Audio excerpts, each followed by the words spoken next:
And we're back.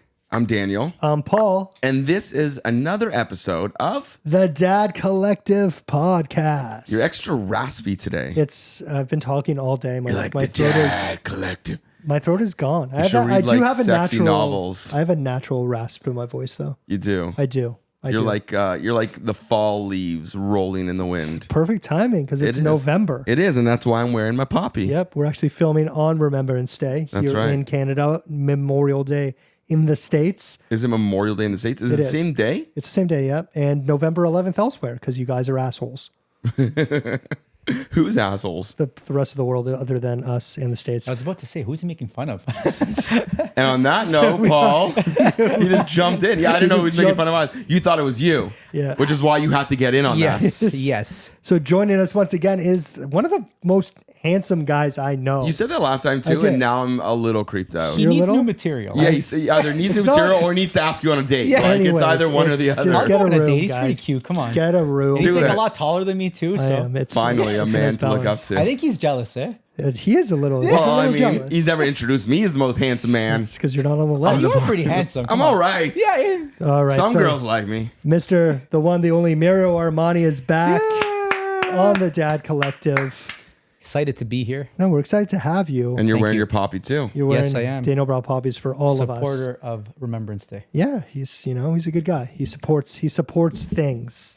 So how have you been? I've been guys? great. You've been It's good? can't believe it's been almost a year since I was last on the pod. It's wild. A lot of things have changed in my life. This year, being completely transparent, has probably been the toughest year mentally of my entire life. Same, and it's a good Work-wise? tie-in. Work-wise, family-wise, just myself. It's just been overall a very, very difficult year. Yeah, I can imagine because it's a tough year for a lot of people. It is. And I think that like the world itself seems like it's just like tough in general. So I feel like everyone's having their own kind of journey and story, and because Paul said because you're so broken, it makes sense for you to come on during November for like Movember. That's literally quote word for word. What he He's said, like, okay. Mario's broken. It's November. Let's bring him on. I'm like, let's do it. I said no, he didn't say it. I'm just joking. It's Movember, so across the world, men start raising awareness. Women too, for men's health, men's mental health. Because we grow through it. I've been pretty vocal on the podcast about my struggles over the last year. This year again has been extremely tough. Being a new dad and navigating business and personal life and all that kind of stuff. And it was like, let's do another episode on mental health, and let's bring my guy Mario, because we're both in real estate and you've been very public talking about mental health in your videos. He's very big. We'll put all his details down below in the comment thing area. The description. In the description box. There you it's not go. really a box. Just underneath and cradle. But you should cradle your balls and test them. Jesus. That's what's... Movember about. Yeah, testicular health is part of it. Testicular? Testicular. Testicular health is... The Tesseract health. The Tesseract. The T-Rex health. But he's not just on here because he's having mental 'cause we- issues. He's also a dad. So Yes. It's been a year. Catch us up Reintroduce before we jump up. yourselves. Yeah, like how many? Like I don't We've even got, remember. Where are the kids now? We probably had like 700 subscribers when you were on last time. We're at like a solid almost 16,000. Yeah. So now Because we you got- guys we gotta are let hot them know. and you guys are hot and popular. Yeah, we're taking off. it ebbs and flows. It ebbs and flows. Ebbs and flows. Just like my mental health. And the real estate market. But why give a little elevator pitch of who you are, who you've been, why you're here, and I always How feel the weird dad life's talking going. about myself in terms of like what I do and all that, because I for some reason I never really introduced myself as a realtor or anything like that. Well, there but you go. Here's my chance to do it. So been a real estate agent now for almost 20 years. Can't even believe it's That's been a almost long 20 time. years. Yeah. Yeah. Hence why I'm getting gray hairs. Like, Yeah. it's struggle's real. I feel you. But been doing this for a very long time. Very challenging job. I have a 10 and a 12-year-old son. Been with my wife now for over 20 years. So just High school sweethearts. high school sweethearts. High school Still like her? sweethearts. I do. Good. Yeah. That's good. The craziest part is that she still likes me. That's the most bizarre thing, and I kind it's of a grateful. blessing. Yeah, grateful for that because I've driven her crazy. How have the kids been this year? It's been good. Any changes like big, like from like, so you said 10 and 12. So last time you were here, they were like 9 and 11. Yes. Any big jump, crazy thing happens, something that's Some like preteen Major. stuff. like a light switch. Major. So I remember some of those stories last time. I wonder how those you kind definitely remember those stories. Yeah. My wife was kind of mad about some of those stories. Let's bring them back. Yeah, she was very mad about those stories, and for 2 days after the podcast aired, we were not on speaking terms. So. Oh yeah. Well, this is your chance to redeem yourself, or I love or my make wife. it worse. I love my wife. I love my wife. So kids have been great. Although there's been a lot of changes happening in their lives. My older son, he's obviously getting a little bit older. He's turning 12 next month. He's almost a teenager, That's right? wild. So he is. It's almost his bar mitzvah. Yes, yes. If he were Jewish, yes.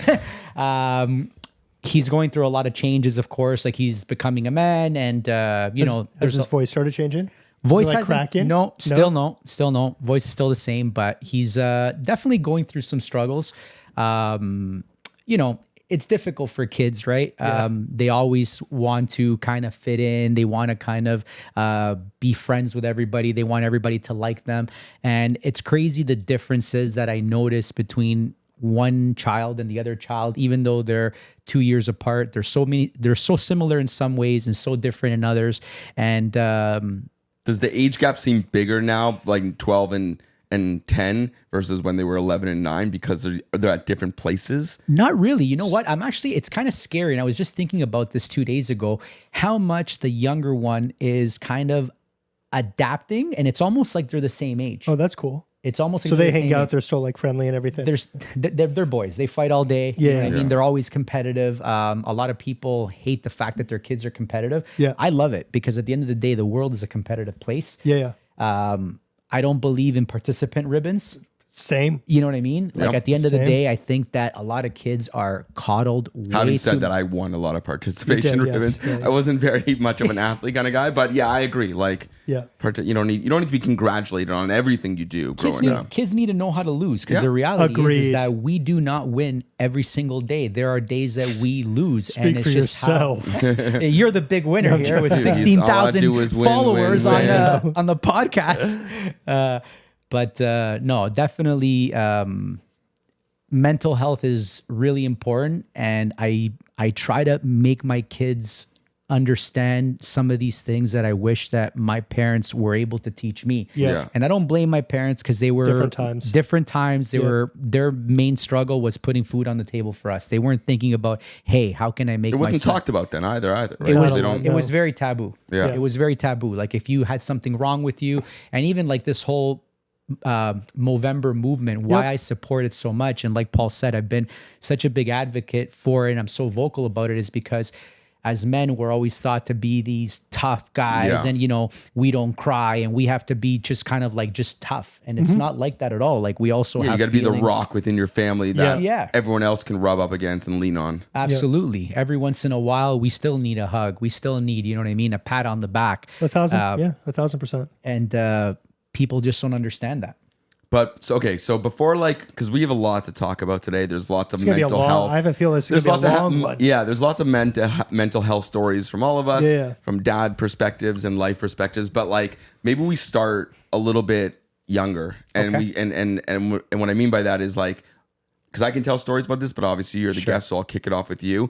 Mental health with kids. You've touched upon it. You say you talk to them. Have you noticed? Are you seeing any issues where they're struggling with anxieties, where they're struggling with, fitting in, whatever it is, like anxiousness and obviously not obviously, but maybe not depression and that kind of heaviness yet, but like just nerves that are coming up that you That didn't see happens yet. at a young age now too. I mean, listen, I'll go into some stories after, Yeah. but I want to hear if like with the boys, right? Because I have my oldest are girls, so I'm seeing that from my boy is 3, right? So I'm not from a male side, I'm not seeing that stuff, but Okay. I'm seeing it from a girl's side. So anything And your girls on your are how old? They're 9 and 6. So Okay. it's my 9-year-old that I would have stories about. Okay. And now that yours are just above that, I'm wondering if it gets worse, gets better. Did you see it at that age? Have you recognized any of that? I'm personally noticing that it's a little bit more difficult now, because now they're understanding, they're starting to have kind of their own ideas.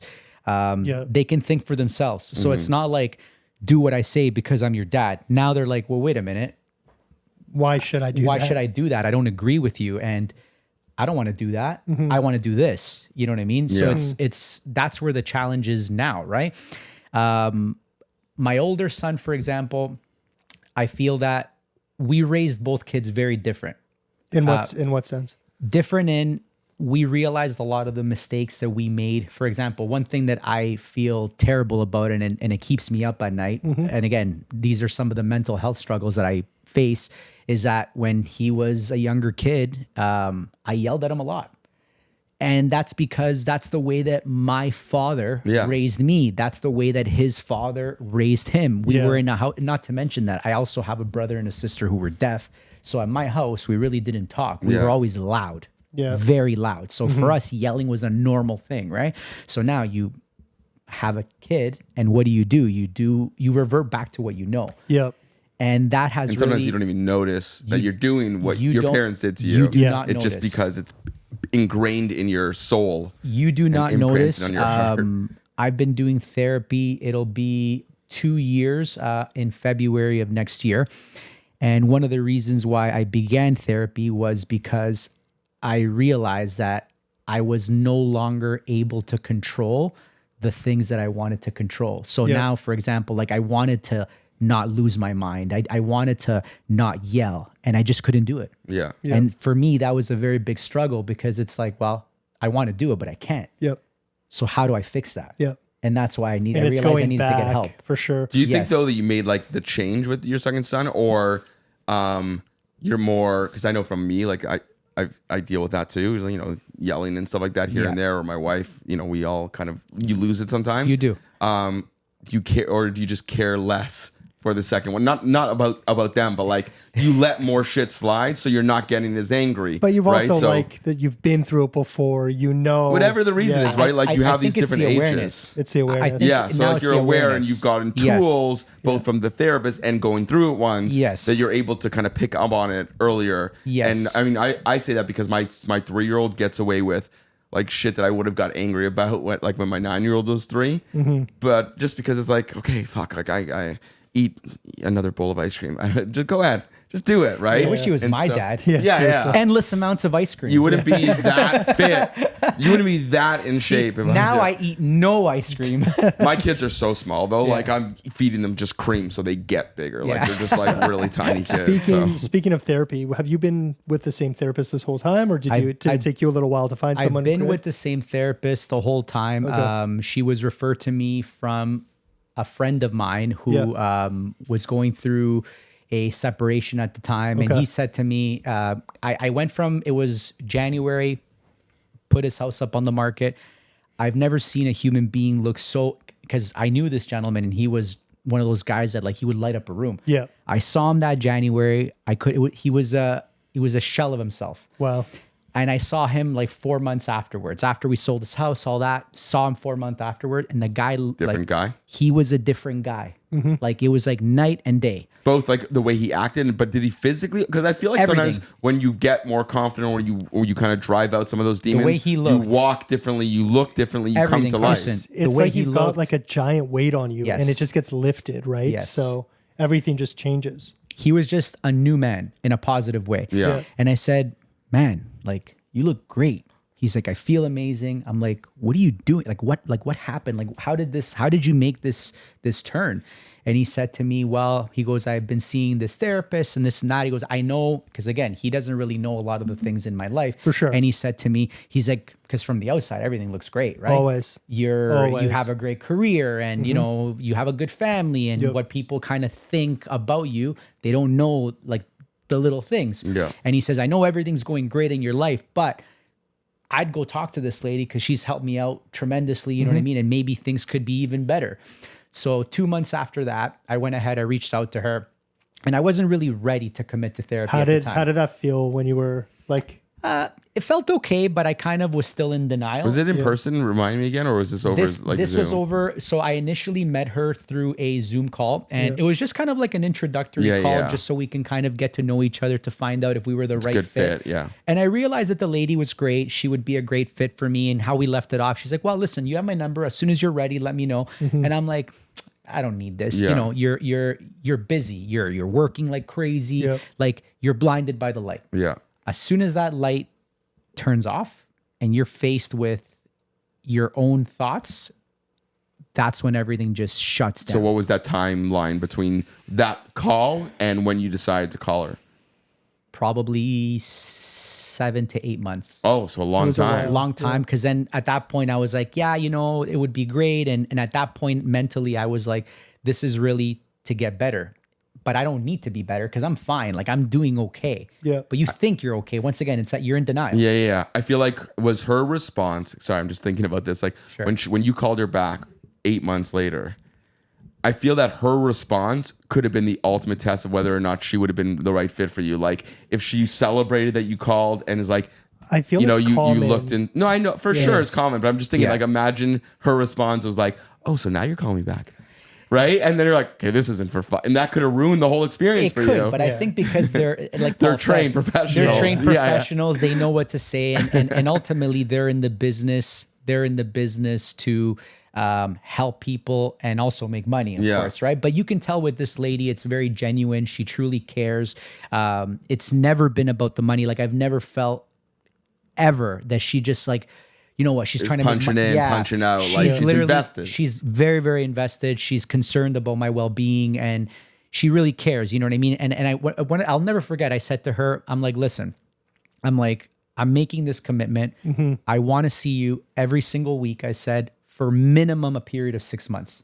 I said, I want to make that commitment. And I said, I don't want any fucking around. I said, I don't want to I don't want to like, let's say, oh, 1 week I can't or you can't. I go, I need a serious commitment. And the lady looked me dead in the face and she says, if you're ready, I'm ready. That's awesome. And for literally over a year, we had religiously every single week we met, same time, same in person? day. No, we always did it through Zoom just because with our schedules, it's very difficult. Sure. And just, I needed to do it like right in the morning, drop off the kids at school and then just jump right into it and then go about my day. No barriers, no restrictions. How did your wife feel and react to you, you know, taking that step to go into therapy and to realize that, you know, shit's not right. I want to fix things. She was also a big help because it could go either way. You know? She was a big help in having me go because it was a suggestion made by her. Amazing. She had said like, listen, you're not well. You think you're okay, but you're not okay. Yeah. And I think this is one time where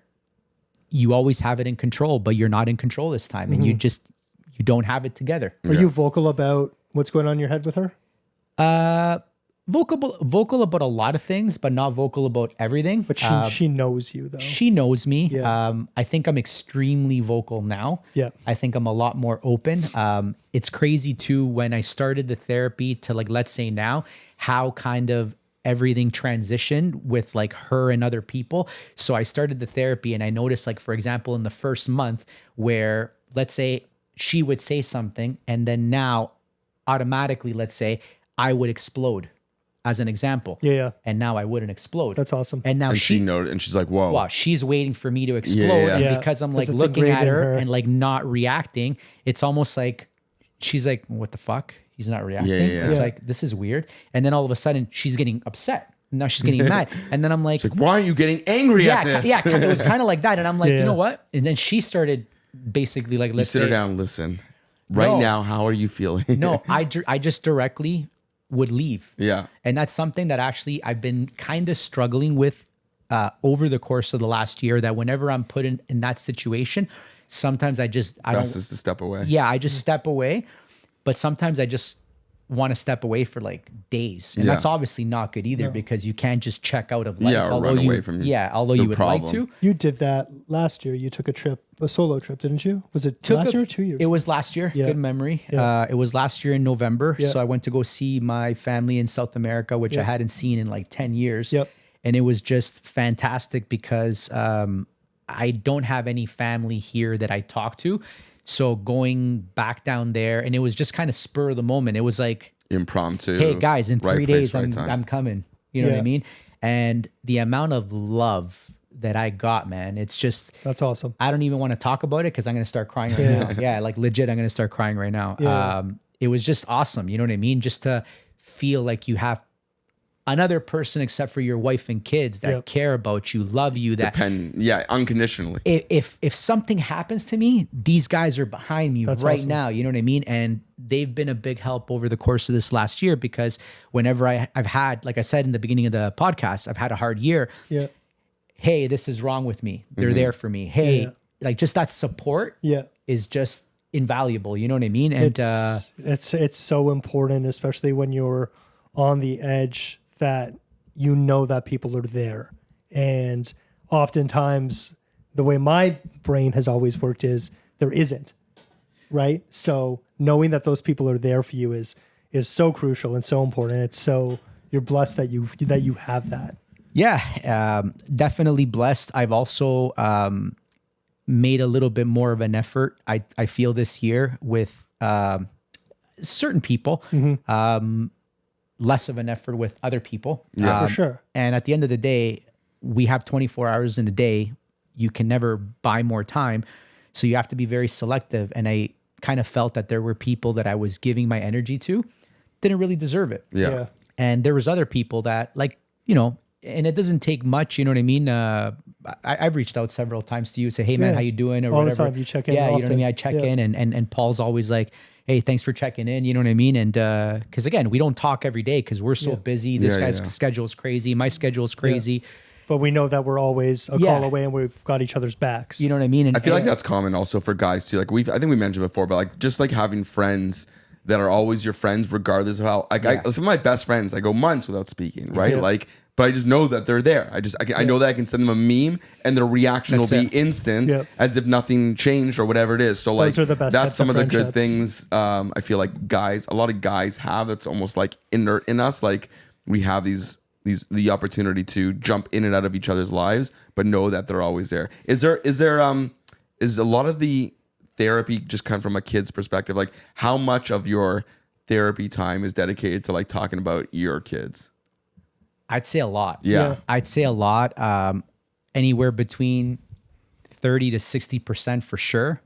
Like there's therapy days where that's most of your life, right? Like regardless of work. That's all we talk about. Sometimes you feel frustrated, right? You're like, why is this kid being this way? Why is he not doing this? Why, you know what I mean? You just don't know. And again, the therapist, they make you see certain things that you're not really paying attention to. Yeah. And they're kind of like, well, think of it. If you did this, how would you feel? And they're the most common things. Like the therapist said to me about a month and a half ago, something that how I do things with, let's say, my kids or my wife or just relationships in general. And it was bizarre because I do it every single day for work. Every single day I do what she's telling me to do for work. But in my personal life, I wasn't doing it. And it's like, well, if I do it for work, why aren't you doing it for personal? Why am I not doing it for personal? Yeah, it's true. And it's kind of weird because in my case, I feel like a lot of people do that too. Like they often apply something in one place and then completely neglect it in another. Because we have personas as well, right? Like, listen. And you fall into your role. Like you fall into the role of like the screaming dad, or you fall into the role of like the easygoing like real estate agent. And then you just kind of become that person that everyone thinks that you are. Yes. And you don't think of the worlds colliding or crossing over. It's a very challenging thing because there's no right and wrong answer. And one thing, for example, that probably Carson could really agree with me is that what you do with one child, you can't do it with the other. It won't necessarily work. And that's why it's great to just have one. Usually it won't work. Yeah, but then you can't like use your first child as a test child so that you get better for your second. Yeah. You're just going to be a shitty dad on your first I'm an amazing fucking dad. Do you think though, this is I don't know if this is taboo. I don't know if I'm going to go down a dark place here for a second, but like, do you think that there's any validity to that the fact that like mental health, especially in men, we talk about it more. Everything's being talked about more. I was literally going to say this. I was going to say, do you think that because we talk about things more, people are more comfortable to talk more, or that people start to rely on it? Not rely on it, but crutch. classify themselves as someone who has anxiety, mental health, whatever, because now they can just like name something that answers what they may or may not be fully feeling. And you're talking about kids too. I'm talking about kids, just because it's so kids. much more spoken about now. That they know it. We didn't right? know what anxiety was. We just knew that we felt fucking weird. Yeah, like so Joey, my daughter Joey, so she's 9, and she is using language that like we would have never used, like mental health and my anxiety and this stuff, and she's getting like anxious about like little things, or little to me, but obviously to her are bigger things, and it all got set off, with she saw this like. I mean, she always had little anxiety things here and there. She'd be nervous about whatever, like a fucking spider to, whatever. And so now she watched the Terry Fox video. I mentioned this on the podcast before, but like it's kind of expanded since then. She watched like in school, you watch the Terry Fox stuff, you do the Terry Fox run. It was a video about cancer, and now like so since that video, she got very like anxious that like she has like a pain in her shoulder. She might have cancer. She's getting nervous, anxious about this, and she's having trouble sleeping. And so like everything around, I was like that as a kid. Yeah, everything that she's kind of learning in school and talking about more, she's bringing home with her, and she's like she's seen a therapist this week for the first time. Wow. Because like I'm not gonna be the person like before we knew this, I would be the kind of person that would be like, enough, like stop, like you don't have fucking cancer, like stop, right? Like, but like it's deeper than that. It's deeper, or just I'm not fully equipped to. If one, a misstep with this, I couldn't make it worse, better, that. It's not your fault, because again, we've been primed from a young age from our parents. Yeah, it's like, shut up. You're fine. Yeah, you're fine. Everything's okay. Yeah. Now, I think that the issue that's happening now is I think it's going too much the other way, where I think we're obviously like, oh, don't do this and don't do that. The coddling of it. The coddling is just way too much. It's funny because one of my son's teachers, so apparently last year, the teachers were laughing because they're like, oh, well, when my daddy's with us in the morning, we have to do our own breakfast. And the teacher's like, well, you're 9 years old and 11 years old. You guys should be, helping out. Like your dad doesn't have to do everything for you guys. Yeah. And I also want them to be self-sufficient. And I understand that moms, you know what I mean? They're always going to watch their kids in a different way than dads. Dads are going to be a little bit tougher, right? But I just feel that a lot of the kids are just waiting for the answer. Yep. They're not just going after it and kind of finding a solution. Instant gratification. And they want that instant gratification. Yeah. They just want it right away, right it's now. It's a YouTube short world. Like it is. But it started with the iPod. Yeah. Like literally. No one has an attention span anymore. Everyone wants something just now. People start businesses, and if it's not successful right away, they want to move on. Like it's funny. Like we have to before the conversation was like too much screen time and that effect on your mental health. Now it's dialed in so much more that like we won't let our kids, and sometimes they get away with it. So I'm not saying like I'm perfect at this. I can't monitor them 24/7, but I put things in place. Yeah. My kids or Joey and even Sunny, like we don't let them watch YouTube shorts or like TikToks or things like that, because it's such a quick swipe. And that can probably affect their brain chemistry. It affects, of course it does. Yeah. Like at least a regular YouTube video like this one, which is an hour long, make sure to like and subscribe. You can give them something to invest into, right? Like can dive into. That's why I love so when they're watching like a movie, I'm like, they're fucking watching a movie. Yeah. Right? Where before it's like, oh, it's too much screen time. Like, so it's so funny that the world is changing so quickly, and the effect of, again, we mentioned before, technology and their obsession with it. Because of course, we would have been obsessed with it if we had it at that age. Like it's for sure. It's a magical screen where the world comes to life. But it's so directly correlated to their mental health and their anxiety. I just find that the kids don't want to work. Oh yeah, and it's just very it's tough. Kids, it's new my people kids been in the working business, since 3, so it's everybody. You know what I mean? People don't understand that things take time. You mentioned your sister's a teacher. I was talking to a friend of mine who's a teacher the other day, and they're like, we can't educate these kids because it's so fucked. If they don't get it right away. no, it's not that. They're like, listen, the kid's not doing their work. We call the parents. Well, it's your fault. It's not my kid's fault. It's your fault. Yeah. You're not teaching them properly. Everything that the parents are doing, that the teachers are doing, they're covering their ass. Hey, this happened. Hey, that happened. Like, they can't take, because of how the union is set up and because of how everything is, you know what I mean? Yeah. It's set up for the teachers to basically educate your kids, but they can't really educate them the way that they used to before. Yeah. And I saw a funny, like, it was like a editorial cartoon. It was essentially a meme where, like, it was back in like the 50s where it was like parent teacher night. Yeah. And the teacher was telling the parents about all the bad things the kid did, and the parents are like pointing at their kid. I've seen that. And then the I've seen flip that. side is like, now it's like the teacher's telling them Pointing bad at the things and they're teacher. pointing at the teacher.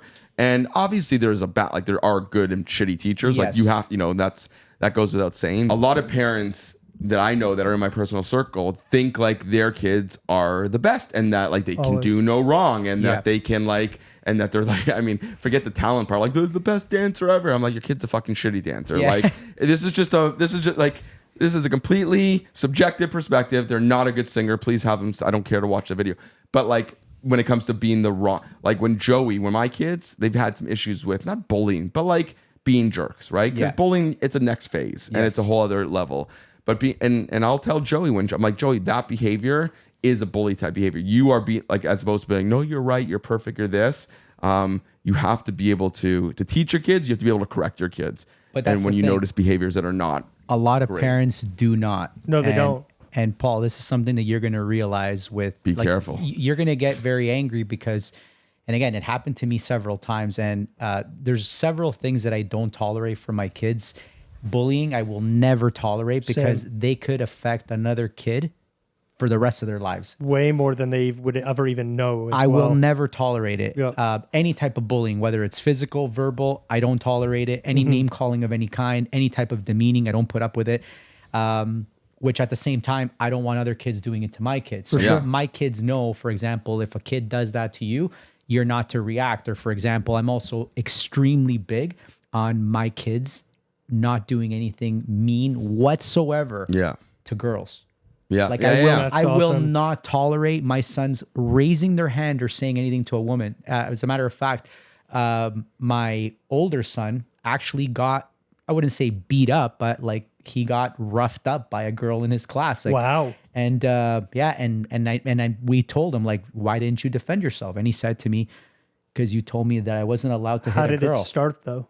I don't recall. for him. I was amazing. I was extremely proud of him because that's awesome. it's something that he learned. It's something that kind of stood like it's something that was ingrained in him. And he at that moment, even though he made a conscious decision. he made a decision. I'm not going to react. That's I'm a not going to proud do. dad moment I right was there. extremely He proud. could have ran away though. Yeah. I specifically said, but why did you not run away and go to a there's other teacher? options. Yeah, I'm like, why did you just stay there and take the beating and Smoke bomb, disappear. one day at a time? Too magic. Yeah, you gotta but, little wins. Some parents, another my younger son, he had a few years back, there was this kid who was basically a menace. His parents were constantly being called to the school. Your son's doing this, your son's doing that. They would never take any accountability for their kid. What ended up happening is this kid started picking on my kid. So anyways, it kept on happening repeatedly. After it happened a few times, I know the father personally. So I called the dad and I'm like, hey, listen, this has occurred. It's occurred several times. Can you please talk to your kid? And the dad was like, no, because my son, and he's an altar boy. He's defending. Yeah, my son would never do this. He's such a good kid and this and that. And I'm like, I'm telling you it's happening. It happened. It These are just happened. facts. Yeah. Okay, I let it go. A week and a half later, same situation. Call the dad. Hey man, listen, I'm telling you, this is what happened. Blah blah blah. Yeah. The guy's like, no, it's impossible. My son's a good kid, and I'm like, I understand he's a good kid. I'm not saying he's a bad kid. I'm just Good telling kid you. making bad decisions. Yeah, I'm like, you got to talk to him, this and that. Anyways, it got to the point where it happened You again. beat up his dad. If I wish I could have, but I called him the third time, and because I don't condone bullying or anything like that, I literally said to my son, like, listen, enough is enough. I said, I've told you, do not hit people back or anything. Yeah. But at the same time, you also have to defend yourself. Yeah. And at that point, I said to my son, if this happens, I said, you need to defend yourself because you also can't allow people to beat you up or to like pick on you or to do that, because if you allow that, it's going to keep on happening. So I legitimately taught him. Told the dad. It's like a Rocky scene. I can imagine. It was training something him in your basement, like training montage. Training montage. Nice. No, but I told the dad. I said, "Hey, listen. I've called you repeatedly. You kind of like haven't listened to the things that I've said." Did your wife call him at all? Because sometimes No. these guys are afraid of like women. No. My wife never called. But I told the guy. I said, "Listen, I'm just telling you now. I go, don't call me if something happens, because I've told my son now that now he has to defend himself. So I gave you a warning because we tried to fix this in an amicable way, but unfortunately, like, I'm not going to allow that your son hits my kid. Like, it's not going to happen anymore. I'm like, so if your kid's not going to change and you're not going to talk to your kid, or you're not going to basically make your kid accountable for what's happening, I said, my kid has no choice but to defend himself. So I said, I hope that if, God forbid, your kid hits my kid again and my kid decides to punch your kid in the face, don't call me crying because your son got a black eye or anything like that, because I'm telling you, I'm not going to listen. Yeah. That kid never touched my kid ever again. Really? So that's when he spoke to him. That's, I guess at that point, the dad took it a little bit more seriously. You know what I mean? Well, but his it just kid get hurt. So yeah, and it just, I just hated that it needed to come to that, right? Yeah, because that's lame. It's just, listen, I'm calling you to be a good guy and say, hey man, like our kids. A lot of people wouldn't even do that, right? Our It's a kids, big step for a guy to do. And it's traditionally also good that your kid didn't, do anything at the start. He didn't react. So because they also know that obviously, if they react in a negative way, there's going to be punishments, right? So, you got to teach them that there's actions to the reactions that they have, right? Yeah. So we're kind of getting off topic from mental health and everything. Well, I can tie that back in. So I just had my first session last week of hypnotherapy. Okay. So did it work? It's crazy. Yeah, it's like actually though, or like no, like legit. Like it's. Do you go under? Like, are you under? Okay, walk us through it because I don't get it. So my buddy Jason Benab, who's the managing partner of our Victoria office, he swears by it. It completely changed his life. And when I was in Vancouver, we were talking about it because I was just letting him know, like, I'm going through a really rough year. It's really, I'm super blessed. I have an amazing family. Like the job's great, everything, but like I still can't like kick this dark passenger in my brain, and it's sound like Dexter. But that's what I can relate it to, and it's just like it's there, it's ingrained in me. There's like something is just off, and I need it to change. So he swears by hypnotherapy. I did a lot of research, found a good couple of people here, and in person. Yeah, I wouldn't do it. So there was one person I talked to that it was on Zoom, and I'm like, absolutely not. I don't know hypnotherapy can work on Zoom, but go on. I need to set the stage here. They say it can. Are you like floating in like a saltwater pool? Like, is it like? No, it's on a chair. Okay, it's on a chair. All right. So okay, I see the room. I met with a woman in Mississauga, and just had a quick chat. And for me, it was just like listen, I'm in a rut. I need to, this was our first encounter. I didn't go under or anything. It was just like a consultation. Oh, you haven't got under yet? I'm like, no, I have. Okay. So I've gone twice. I'm jumping ahead. So I went to the consultation, and I was like, I feel like I'm like losing my motivation. I'm like procrastinating a lot. I'll go to the gym. I'll sit in my car for 45 minutes before I go to the gym. Like I'm not sharp anymore. Like I don't have that drive. Something's missing. I'm an autopilot, and like depression's creeping back in. I had a really rough year last year. I can't let that happen. So like, and then we were talking, and she's just like, listen, like there's a lot more going on here rather than getting into your work stuff. We need to like, you've got some traumas that you need to deal with. Like you need to dig deep, and like we need to go back and figure this out before we can move forward. And it's not like hypnotherapy is not like, yes, you can use it for smoking, you can use it for, losing weight, eating or whatever. Mm-hmm. But it's very, very good for healing your past and moving forward from some stuff. Like memories you can't recall. Sure, without. Like because I've talked about it. Like I don't remember a lot of my childhood. I don't remember a lot of. I remember a lot of your childhood. Sure, I can give you a full rundown. But it's like there's a lot of stuff. Like when she was like talking to me, I'm like, I don't know, I don't remember, I don't know. And so I went for my first session last week, and like I thought I was under for like 20 minutes. It was like almost 90. So hold on.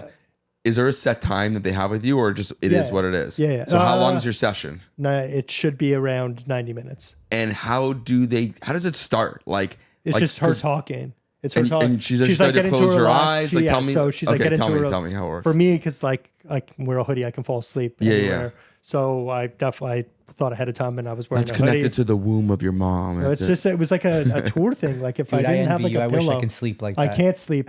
Generally. Like really? I usually don't. But so yeah, she's just talking. She told me to close my eyes to breathe. Did some breathing exercises. Yeah. And like I wasn't talking. She was just talking to me. I guess to see if I could get into it, because some people can't. Yeah. They're not susceptible to it. So I was like fucking crying with my eyes closed, like tears like streaming down my face at some points. It was really, really fucking fucked. That's like how I can explain it. And it was fucking when you wake fucked. out of it, do you remember? Yeah, or so, like is you're fully dude, like I'm like you're sitting there and like I'm like open your eyes. Like it's like you're constantly, and I'm getting a fucking leg cramp now too. Kept getting a foot cramp, and I was like open your eyes, and like it's so weird because you're like divided. And I couldn't open my eyes. I couldn't like engage. I kept slipping back into what she was saying. And it was just like Asher, like meeting me as a kid and me seeing that. It was like really fucking crazy. Like, so are you cured? No, I'm going back on Thursday. Like, is it once a week thing? Yeah. So I'm going I think it was like 6 sessions, and then we'll see how that goes and just continue on. So crazy. It's really positive though, Paul, that you're trying to, I think that a lot of people have the wrong idea of therapy. And I think that they kind of go to therapy because you want to fix something. I want to fix something. You know what I mean? And I think therapy is just discovering a lot of things about you. When you said that you don't remember anything from your childhood, it's not anything. There's like stuff. There's but you probably remember very little in comparison to how much stuff actually happened. Oh, for sure. And that hit me hard because it's like one of the things that I actually mentioned to my therapist like a month ago, as I said, I remember some things from my childhood, but it's very little. Yep. Like I wish I remembered more. And throughout like this year and a half, almost 2 years of therapy, every once in a while, like something will happen where we talk about this, and then 2-3 days later, I recall something. Yeah. And it brings back a feeling, or it brings back a moment. You know what I mean? And it's just, I think it's uncovering a lot of the traumas that we don't even know that we have. And it's uncovering things that we never thought were wrong with us to begin with. No, does it ever give you those? So I always say that I want to do therapy. I always recognize it. Yeah. I know my flaws. I'm very like self-aware of myself. I'm like very, and other people. Like I see other people's flaws as well too. Okay. Like inside, like I could have been a therapist, but I don't have. Sometimes I know what I should do. I know what I should say. I know how I should react to my kids. I know how to tell someone else what to do in a given situation if they told me the story. But I don't always have the ability to actually go through with it and do it. Because do they give you the confidence or the tools to give you the tools. Put it in place, or do they just listen and talk? Because for me, this podcast, I said to Paul a lot, and in the text message recently, that this to me is somewhat therapy because I just get to talk, and we get to talk and openly. But it's not necessarily like I'm helping myself with like, okay, I know I have this wrong with me, but I'm able to talk about it. So the way that I see it is, you think that you know what to do. You think they give you an outside perspective. There are some therapists that just let you talk and they don't really give you advice. And those aren't people that I don't necessarily like to deal with. I like to have a conversation to see how to do things differently, how to change my life, because I'm so ingrained in what I do on a daily basis and how I think. And I need to be told that, no, this isn't necessarily the correct way. Let's try it this way and see how that goes, right? So for you keep saying you don't have enough time. I have a lot of time now. No, but you have enough fucking time to fix things. My right? health secondary to everything else in my life. So mental health and physical health. Like I constantly like make sure that other people around me are in a good spot. That's because I don't feel I have the time to do it myself. But that's because you have people pleasing tendencies. I totally have people pleasing tendencies. But that's a trauma response. It doesn't say so. That's my question. It's like I know I have that. I'm very aware of that. But you don't know why.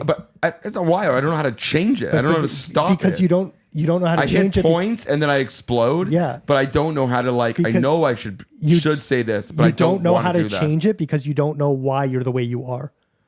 But I think I do. No, It's but probably you my don't. mom's fault. No, but maybe but you're it's- okay. Maybe you're okay with the way that you are. And like, for example, like let's say Paul and I, let's say if we're going through something very difficult, we just don't know how to spin it. And maybe in your particular case, maybe you do know how to spin it, and maybe it doesn't drag you into a black hole, but it drags us into a black hole. Yeah. And for us, like we just maybe feel like we just can't get out of it sometimes, right? Whereas maybe for you, you're able to get out of it, right? And I think that's where it kind of differs from people. I think no matter what, every single human being on earth would benefit from therapy. 1,000%. And that's why you have CEOs of Fortune 500 companies that their life is amazing, but they have coaches, they have therapists because they always want to be better. They want to be like an optimal prime condition. Yeah. Something that I've been paying attention to a lot over the course of the last year is athletes. Yep. How athletes in 2024 versus let's say 15 years ago are taking care of their bodies in terms of fitness, nutrition, because you think of an athlete, oh, they're going to be in good health, whatever. Yeah. You see them physically fit, but all the extracurricular things that they're doing to basically be in optimal shape, things that they're doing now from a mental health perspective to go ahead and like, let's say, talk to a therapist about how they feel about all that, because it's a lot. Carson, I think you should talk to someone. Like, I think for Mario and I, and that's maybe it's just maybe naive. Like this was like a life or death thing for me. Like for me, yeah. So for my situations that I have, I swing up and down easily. Yeah. Like certain circumstances or my environment will make me feel a certain way, and I'll feel very low, and then I'll feel very high. Yeah. None of them last super long. I won't go like 2 or 3 weeks where I'm just like, I can't get out of this rut or whatever. It'll just be like a bad day will affect me a lot, and that day will be awful, or like the anticipation of a bad day coming up. And then the next day something really great will happen and I'll feel a lot better again. So I swing very easily, which affects everyone around me, right? Sure. Like how I respond to my kids are kind of like in a safe bubble. I always pull it together for them, in my mind at least. So like I won't, if I'm in a bad mood, they don't necessarily know it, but like Jamie or anyone It's so else, great that like you can do that. I try hard. I can't do that. I can't do that either. I was in a bad place and I just couldn't get out of it, and I needed to make a change for my family, for myself. It's a positive thing to realize that you have a problem that you could fix. It's not even that. It's that, like, honestly, it's that, and might be a bad thing. And this is why I was comparing earlier when we're talking about, like, are we just manifesting it? Because I always say, like, okay, this is a bad situation. Like, I'm going through a pretty bad situation on paper right now, but it could be a lot worse, right? It could 100%. Be a lot. And so that way I put it in perspective. Like, we were talking about the poppies and, like, people who go to war, like back then, and PTSD and all these real things. It's like, okay, I have a house, I have a family, I'm able to pay for things, I have healthy children. So like, this isn't going my way. So like, fuck, it's a bad day, but like, I try. That goes to show you how powerful the mind is, that you can have so many great things around you. Like, I think of like the musicians and like actors and all these people that were just like, they have amazing lives and they committed suicide. Yeah, and they couldn't feel more alone in their lives. And they were just unhappy, right? And I think that's what it is. Like, I think that guys like us going on record, going on camera, talking about this stuff, and why I'm such a big advocate, because we are helping to change the narrative that it's not okay to talk about it. For sure. People have to feel comfortable to say, you know what? I can get help. It's okay to get help. Maybe I don't really need the help, but I just want to be better so I don't ever get into a hole like that. And I think that's kind of what we need to start doing, not fixing. We need to start preventing. Let me ask you this. Agreed. Do your kids know that you're in therapy? Yes, of course. Yeah. Because I think that's a big part of it, right? Huge. And I've explained to them many things. Like my mom was in therapy at some point, and I had no idea. That was like something that was taboo, right?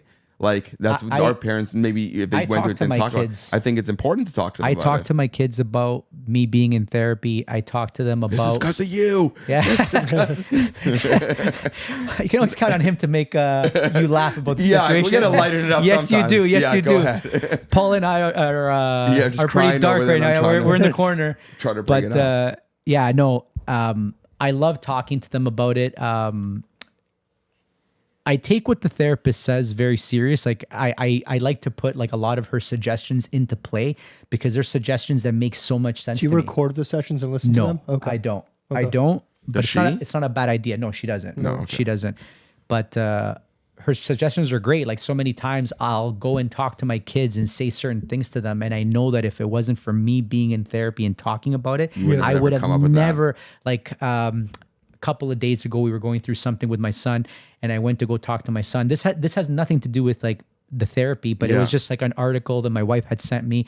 And again, because like we both do therapy and all that, like it kind of helps us understand how our kids are. And my kids both have ADHD. Yeah. You mentioned that last time. And understanding that is extremely important because people just think that ADHD, it's a big joke. Yeah. It's just that kids can't focus. And it is such a huge rabbit hole. That it's unbelievable. People have no idea. I have ADHD also, by the way. Same. How much of a difficulty it is living with this. It's really fucked. It is. And it's not just paying attention to things. No. Like the way that my brain is wired is just not right at all.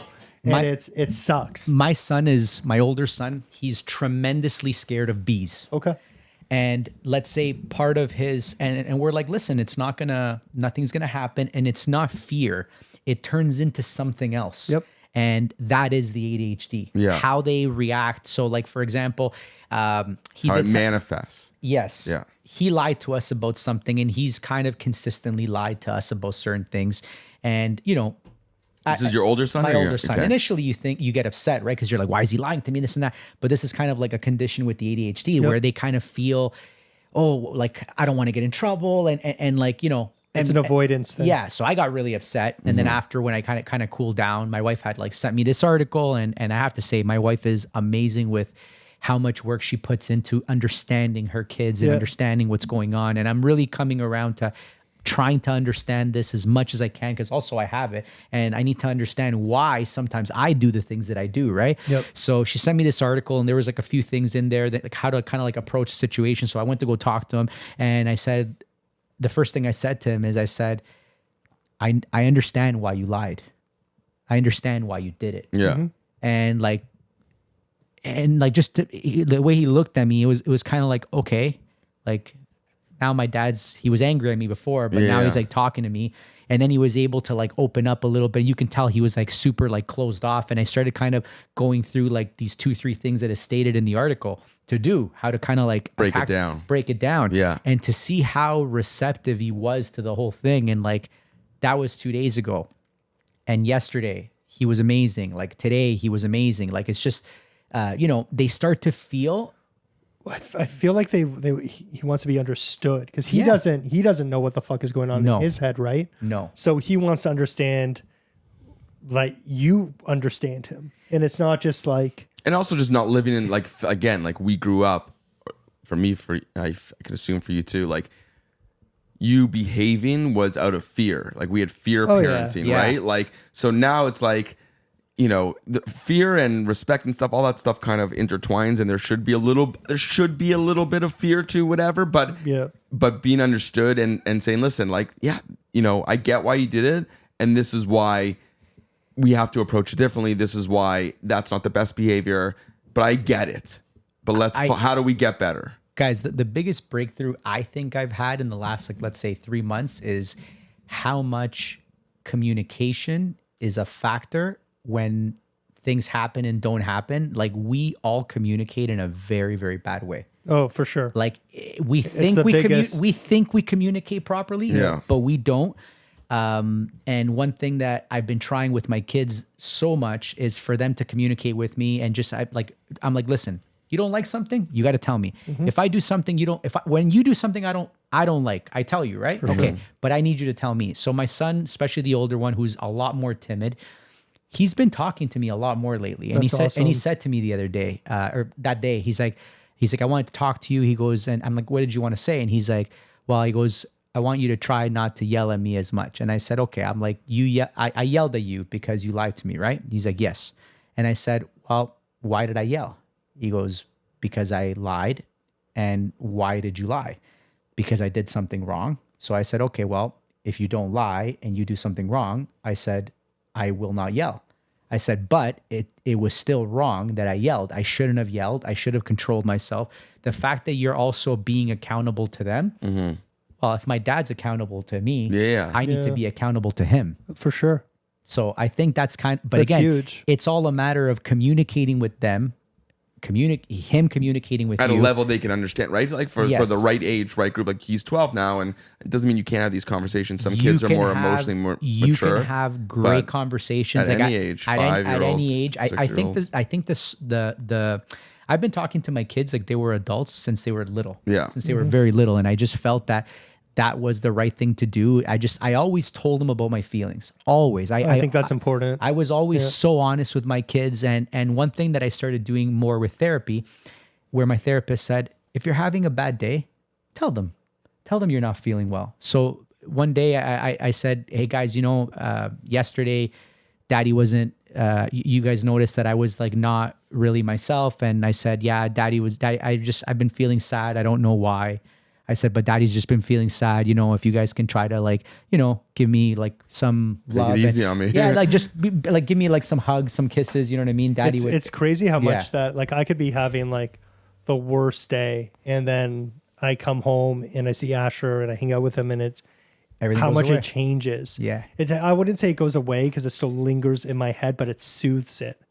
And that's the one thing I think, finding something that can soothe that itch, because that's how I feel. It starts as like an itch and it takes over my brain, and you also don't paralyzes want to me. Totally. But the problem is that if you don't want to become dependent on it, on that being your only crutch, right? For like sure. if that thing that soothes you goes away, not that you're not kids, but I'm saying something else, right? Like something less serious. Like the only thing that soothes me is like whatever, blah blah blah blah blah. Yeah. If I can't have that, then you feel like you can't get back to that moment. So how do you find the ability to feel content given your circumstances, given the ups, given the downs? That's life. And again, some of this is deeper and heavier for certain people, but like you got it. Life has to have happiness and sadness. Like it can't all be great. Carson, it only makes the moments better. Another thing that kind of hit home for me about a month ago, she said to me, she's like, you really need to take it easy for a while. She said to me, because your life for the past, let's say 20 years, it's been on autopilot. Yeah. Killing yourself with work. Yep. You got to achieve these milestones in your career. You want to do this, you want to do that. And all the things that you set out for yourself, you pretty much accomplish them. Yep. So she's like, now what? She's like, you can probably get a little bit of a better house. You can probably get a little bit of a better car. Yeah. But it's not going to really change your life. Yeah. It's crazy how it doesn't. So she's like, now you're kind of stuck at a crossroads where you don't know where to turn to. She goes, you're not busy anymore. She goes, you still have lots of work and your family obligations. But she's like, the noise in your head has died down. So now you're seeing the light and you don't like what you. It's fine. Keep going. Now you're seeing, I'll just end it with that then. Now you're seeing the light and you just don't know where to kind of go. Right. So it's a very interesting thing. And I just think that. Do you feel that? Yeah. Yeah. As soon as she said it, I'm like, fuck. I'm like, she's right. I'm like, everything, like I did all the things that I really wanted to do. I have tons of other goals, right? But like the big ones, I achieved them. And it's like, now, do I really want to achieve more goals? Mm-hmm. Do I need to achieve them? Is it something that I care to do? Or are the goals different now as the goals change, the right? The goals are completely different. You might want something else to be challenged by, or something to experience that's not necessarily motivated, but what you've been motivated up until this point because your Carson, reality's changed. Everybody goes through what Paul and I are going through now. Yeah. I think they're just going to go through it at some point in their life. We're just going through it now just because of how life has taken us. You know what I mean? We've accomplished certain things and maybe people accomplish later on in their lives or whatever it is, right? We're just feeling it now. and other people are just doing their thing. And I think eventually, I don't want to call it midlife crisis, right? But it's kind of one of those. I'm feeling the midlife crisis for sure. But it's kind of something like that where you're reflecting on your life and you're like, well, did I do the right things? Am I doing the right things? What am I going to do in my future? You're kind of stuck where you just don't know where to go. You're thinking about these thoughts that you don't know where to turn to, right? And I think that's where the difficulty is, and that's where kind of having somebody guide you in the right direction is beneficial. Yeah. When did you notice that you were different than everyone else? What is different? Isn't everyone different from everyone else? Like it's like a mental thing. Like everyone else seems so happy. Why don't I feel like that? Or that kind of thing. I don't even know, man. Yeah. I don't even know. I know I was different from a kid. But even like, I think that the therapist hit it on the head when she said I was just so dialed in. I always knew I'm a strange guy. Yeah, that's what I'm saying. Yeah, you know what I mean? I told you so many times I'm a strange guy. You know what I mean? I'm just wired different. Yeah, I just don't think I'm like everybody else. I truly believe that I'm the opposite of what people think I am, and I give off one vibe when in reality I'm another. People, for example, I think that's so common though. Like I think that you it makes it sound like you guys are like saying we're so different, we're this. I think that's such a common feeling amongst people that they give off one vibe, they feel differently, they have these, they feel they don't fit in, they feel that there's like this people thing. Who are in like the public, right? Like we're constantly posting about our lives or being on camera or whatever it is, and people see you one way. And you're completely, it's like putting on a mask or putting on a performance or whatever it is, right? Not everyone's like that. You think like that because you're a performer as well. The Gen Pop isn't.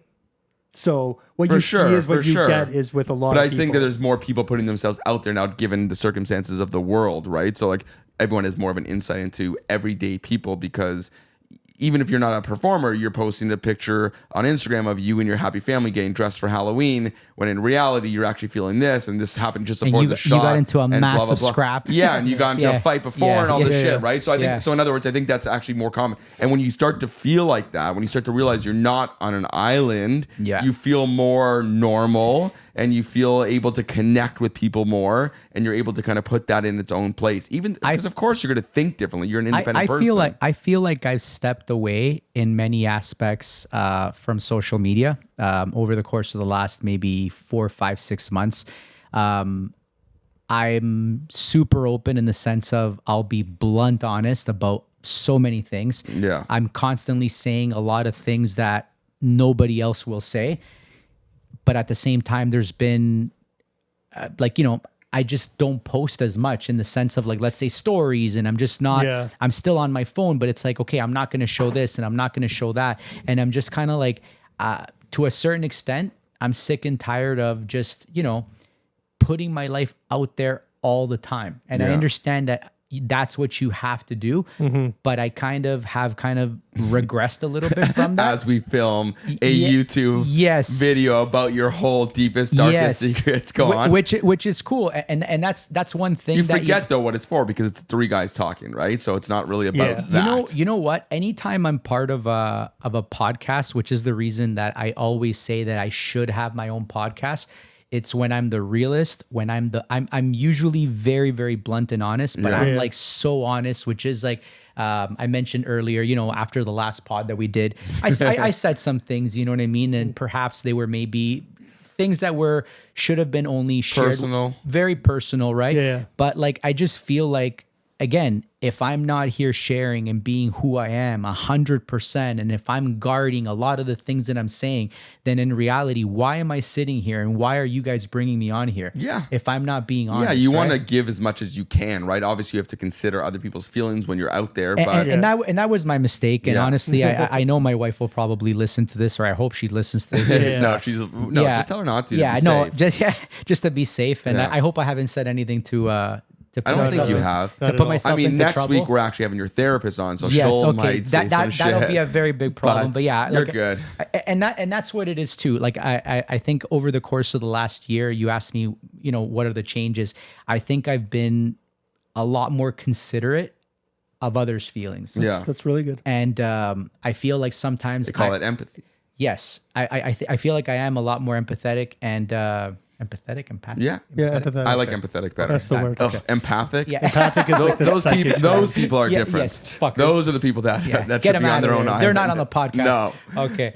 Yeah, and I think that's been a big change for me, just because before I would be like, well, I'm honest and I'm telling you the truth, so you should fucking like it. Yeah. Well, I could be honest, but I could be nice about it. For sure. Instead of like fucking making you but feel we're like so used to being shit. aggressive in the jobs that we're in, and it's what? Like getting back to that whole communication, where I feel like I've had that big epiphany over the past 3 or 4 months, and just the way you say things are very important. And I think the biggest problem that society has now is that we do not listen. I'm talking to you. Yep. And the thing is if I don't prime you to listen, Yeah. you will never listen. For sure. So it's like, instead of me saying, hey, Paul, these are my thoughts, Paul's not going to fucking listen to me because he's in a different world. He's just, and it's the same thing that when we talk to our wives, when we talk to our kids, when we talk to our friends. No one's present. Yeah. Everybody's just like everybody wants to talk, but nobody wants to listen. So everybody's just, instead of listening, hey, I want to know what Paul or Carson's saying, and then I'm going to go ahead and reply to them. They're automatically thinking what I'm going to say, what they're going to say next, next, instead of listening to that person. So it's like, if you don't learn how to prime people, that's why like communication experts, they're constantly priming people so that person's receptive. You know what I mean? In terms of what the approach, the language, the tone, all that stuff. Everything. But to be a listener, that's a skill in itself, and you have to be actively trying to be a listener. You need to be silent. This is what I was saying. You need to engage yourself. I'm not listening now to you, am I? Okay. You're gone. But see, that's what I was saying earlier with work. Like for work, I'm listening. For work, I'm priming and I'm like making people understand, because I want them to really listen to me. I want to hear them. I want to listen to them. But I wasn't doing that in my personal life. It's like, I'm just going ahead and blurting this out, and you got to listen to me because that's what I said. And it's like, if people aren't ready to listen to you, they're not going to hear what you got to say. Yeah. It's almost more work to listen than it is to speak. Well, 100% it is. Right. And I'm very big on communication in the sense of, I'm going to tell you how I feel, whether I like it or not. But sometimes I've also learned that sometimes I got to shut my fucking mouth. Yep. And sometimes less is more. If Paul is telling me how he feels, I can't. Yeah, Paul, that's terrible, man. Or Paul, and I start telling him about my fucking life story. People do that often. Very often. Well, that's an ADHD trait. Yes. That's an ADHD trait. That makes sense. I was just gonna say that. You know what I mean? So it's like, now I'm gonna listen to Paul. I'm gonna comfort Paul, and that's it. And then another day I'll talk to Paul about my stuff, because now this is his moment. It's his time. And obviously I'm using Paul as an example, but it's your wife, it's your kid, it's you, it's anybody. You know what I mean? It's crazy, man. The world is a tricky place to navigate. There's so many different things to balance. Nobody's gonna hit it. All these things that we spoke about, like out of the park on their first try. No. Yeah. But having the ability to recognize it and do what you need to do to try to do better, to step in the right direction, it helps with your mental health. It helps with your kids' mental health.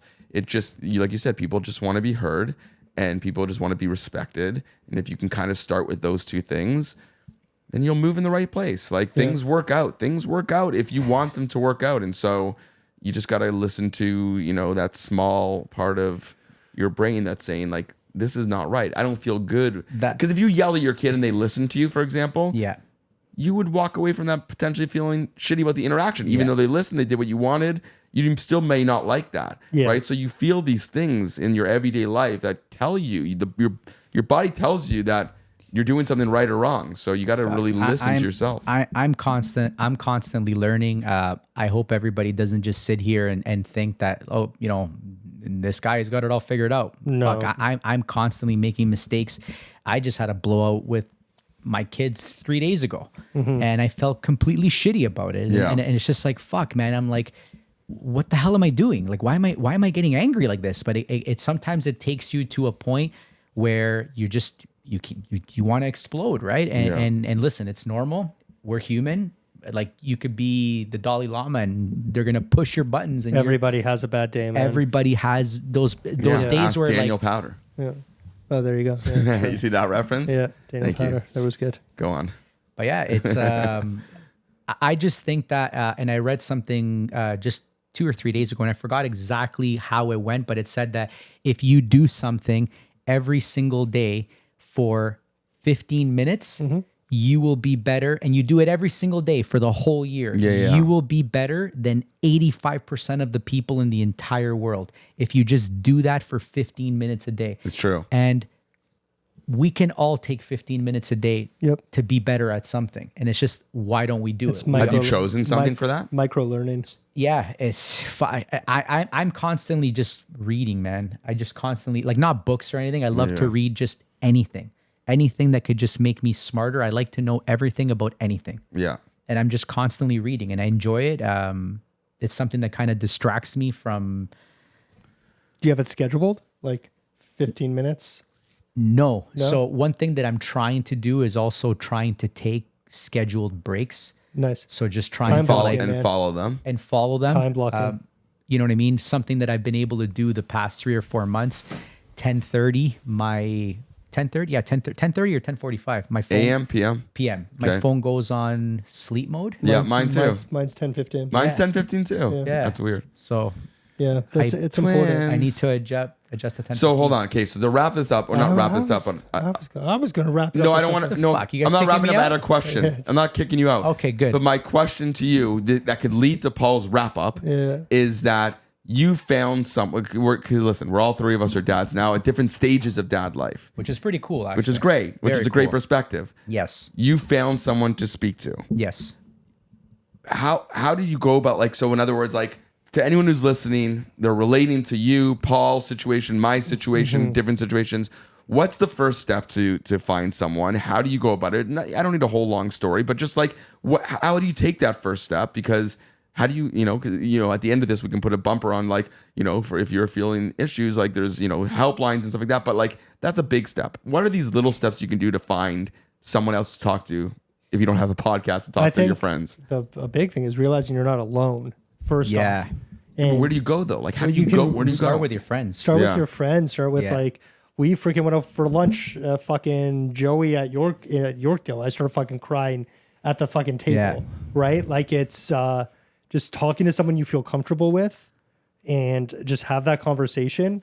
Sometimes. So you found your hypnotherapist through Google it. But then you say, okay, so you Googled it. Where did you find yours? Like, what was your step to find it? It was coincidentally through a friend. I wasn't looking for it. I had no intentions of getting any type of help because I thought I was completely okay. She just kind of dropped in my lap, and then there you go. Yeah, and so friends, Google, like, it seems like there's lots of options out there. You just got to make that first step. We can put some in the description below. The way that I see it is, if your sink is broken, you're going to call a plumber. Yep. If you need an electrician, you call an electrician. Yep. And this is the same thing. If you feel like let's say you're going down a dark path, you can definitely start talking to people is extremely important. I think that's going to be the big step. And that could also be the catalyst of you getting help. You might not need therapy. Yeah. You just might need a friend. You just might need that comfort. You know what I mean? But unless you try to, like, let's say the biggest problem that people do is they try to cover it up. I'm fine, or I don't need it, or they suffer in silence. Yeah, they suffer. Paul, it's exactly what we just suffering in silence. And it's just sad because, or thinking you can handle it on your own. Like, and the problem gets worse, Carson. The problem gets worse if you try to bury it. And that's exactly what I did. So it's like I buried it, and then avoidance. One day I just realized it just hit me in the face, and I'm like, "Fuck, man!" I'm like, what do I do now? Yeah, now I'm fucked. And so you didn't feel like it was too late. So in other words, we're all the similar ages. It's not too late. You can be someone listening to this, and you can be a 55-year-old dad. You can be a 26-year-old dad. There's no wrong time. So in other words, you don't need to be a dad at all. But when it's the Dad Collective podcast, so I'm just relating it. So in other words, there's no bad time to start it. In other words, no. It doesn't matter. You don't feel late to the game. You don't feel like you've missed out the opportunity to get involved in that kind of stuff. And if you are a dad, you owe it to your kids to be better for them, because you're going to be able to teach them the things that you just wish you knew back then. For sure. So something that I learned and my wife learned is that parents blame themselves and they think that they're the problem, but you are the solution. You can help the situation, but it starts with you making a change. And as soon as you decide to have kids, at that point, you come second. Your kid comes first. So if you don't even want to do it for yourself, you owe it to your kid. And that's why you should make the effort. It was like an election speech there. I like that. And on that note, I think that's a perfect spot to wrap this up. How you feeling?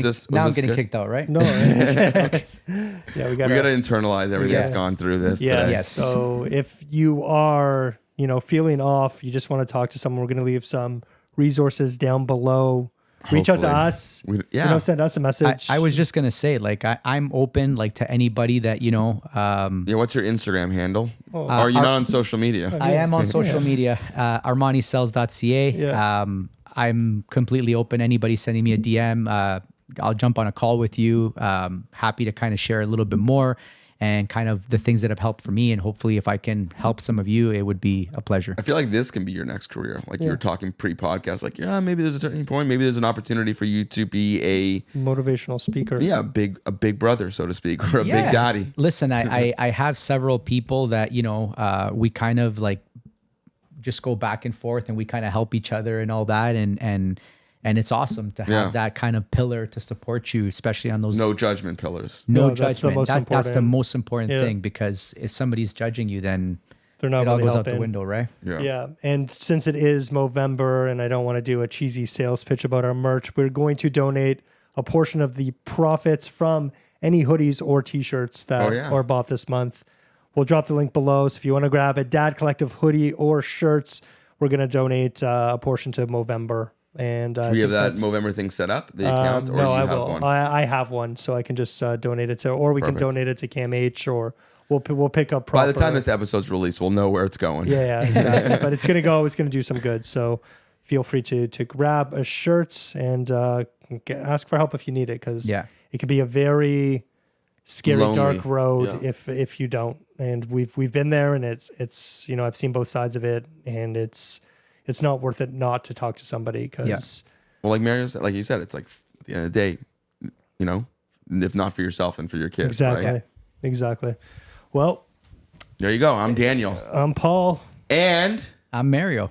What a pleasure having you on, man. Thanks so much. Is this going to be like a monthly thing now? Like, don't wait a year again. Listen, I am grateful beyond words that I get to come and hang out with you guys, talk about great stuff that, that matters. Is that really matters. And hopefully we can help people that are just like us. Yeah, 100%. Thanks, guys. I really, really sincerely appreciate being on. All of YouTube stuff, like, subscribe. Yeah, they know. We don't need to say it in this episode. It seems inauthentic to be like, make sure you like. And on that note, smash that like button. Yeah, seriously. Imagine that flip. Call us. Thanks, guys. And this has been another episode of the Dad Collective Podcast. Thank you. Toodaloo. And thank you. Thank you. Bye. And you. The Dad Collective, that's